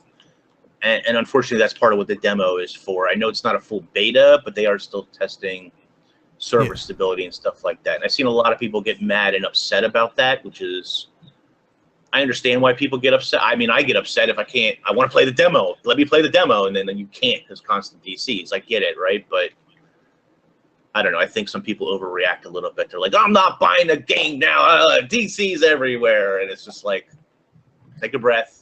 You just DCing. You'll be okay. That's like people complaining when Diablo 3 launched and they were having server trouble because everybody was trying to play it at once. It's like that was really bad. Like, it was bad, but it's the launch of a game that people have been looking for how long? Yeah. I kind of just want to do this. Wait, there's free drinks at the bar? Out of my way. Ah. Ah. out of my way, free drinks. The other one is I was using my longbow and I was actually drawing it. My character's right arm was bending behind his back. He was drawing it and firing it like that. Like the elbow was bending at the crazy angle and everything, and it was just that was breaking his arm. That was so terrible to watch. But I think that's it for this week. I mean, even though we were late, we still rocked a good 2 hours. Yeah. Go home, Teo. You're swimming. Oh, that's amazing. Bravo. But yeah. We'll do a little bit of an after show. Like I said, we were a little bit late, so apologies to that. But if you're watching this on YouTube, you won't even notice. So let's wrap up. But people on Twitch, stick around. We'll continue to keep talking and stuff like that. But Jim, where can they find you? I can be found on Twitter at MalthanusMMO. You can also find me here on twitch.tv/TalkingSkrit every Wednesday at 7 p.m. Eastern Standard Time for our Zero to Hero PvP and Fractal Night. The Fractals during the off-season, because PvP queues during the off-season are, they're bad. They're just bad. So don't do it, friends. Just leave well enough alone. Go do Fractals or something more productive. Hope to see you there. Sounds good. And Inks, where can they find you? You guys can find me Twitch, Twitter, and YouTube at MMO Inks. I've had a video almost every single day this week. Tons of videos to go watch, guys. Still more to come. There won't be a video Sunday, but I'll be back at it Monday with videos. And I'll be streaming later tonight. Because of our late start, it's going to be delayed quite a bit. So it will be pretty late EDT by the time I get started, but we'll have a short stream tonight as well over on my Twitch channel. If you haven't bought Path of Fire, consider using my link. And that's about it. And you can find me at simply_Dale on Twitch and Twitter. And if you are just popping at the last second, we are going to do a little bit of an after show still. So stick around for that. But if you want to watch the show in full, we do highlight them on Twitch, but we do throw them up on YouTube on Sundays at noon Eastern, 9 a.m. Pacific on Sundays. So depending on which way you enjoy your entertainment, you can find them on Twitch and YouTube. I almost said Twitter. Can't find them on Twitter. Find us tweeting about it on Twitter at Talking Skritt. There you go. Look at all that. It's full circle. But yeah, thank you everybody for coming out, and thank you this week for the hosts from Jaibu Cool, That Chevron, Sigfast Strong, Serene Virus. What's hopping around? MMO Inks, Sundurai, A-Set. Oh man, I apologize again. A-Set. Gebnut. Gebnut. Okay. Gebnut. Sorry. That Chevron. I see. The funny thing was, they told me that it's not G as in G, like saying it like a J. Then I was trying to remember, was it that way? You misremember things. Anyway, we can talk about that for the after show. But yeah, thank you everybody for coming out. If you ever want to join us in Discord, the link is in the description of the YouTube or down in the info page of our Twitch. And as always, we will see you in the game. Good night, everybody.